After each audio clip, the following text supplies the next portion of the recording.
தமிழ்நாடு முதலமைச்சர் மு.க.ஸ்டாலின் அவர்கள் தலைமை செயலகத்தில் நெடுஞ்சாலைகள் மற்றும் சிறு துறைமுகங்கள் துறை சார்பில் கோயம்புத்தூர் மாவட்டத்தில் 230 கோடி ரூபாய் மதிப்பீட்டில் ராமநாதபுரம் மற்றும் சுங்கம் முக்கிய சந்திப்புகளில் கட்டப்பட்டுள்ள மேம்பாலம் மற்றும் 60 கோடி ரூபாய் மதிப்பீட்டில் கவுண்டம்பாளையம் சந்திப்பில் கட்டப்பட்டுள்ள மேம்பாலம் ஆகியவற்றை காணொலி காட்சி வாயிலாக திறந்து வைத்தார்.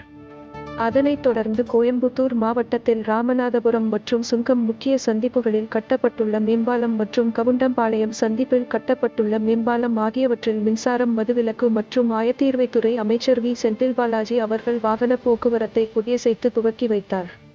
இந்நிகழ்ச்சியில் மாவட்ட ஆட்சித்தலைவர் டாக்டர் ஜி.எஸ். சமீரன் ஐ.எஸ். அவர்கள், மாநகராட்சி மேயர் கல்பனா ஆனந்தகுமார் அவர்கள், மேற்கு மண்டல காவல்துறை தலைவர் ஆர். சுதாகர் இப்ஸ் அவர்கள், கோவை நாடாளுமன்ற உறுப்பினர் பி. ஆர். நடராஜன், பொள்ளாச்சி நாடாளுமன்ற உறுப்பினர் கு. சண்முக சுந்தரம், சட்டமன்ற உறுப்பினர்கள் Amman K. Arjunan, P. R. G. Arunkumar, A. K. Selvaraj, K. R. Jayaram, Vanathi Srinivasan, மாநகராட்சி ஆணையாளர் எம். பிரதாப் ஐ.எஸ்., துணை மேயர் ரா. வெற்றிச்செல்வன், நெடுஞ்சாலைத்துறை கண்காணிப்பு பொறியாளர் எம். சரவணன், கோட்ட பொறியாளர் சமுத்திரக்கனி, உதவி கோட்ட பொறியாளர் முரளிகுமார் மற்றும் அரசு அலுவலர்கள் பலர் கலந்து கொண்டனர்.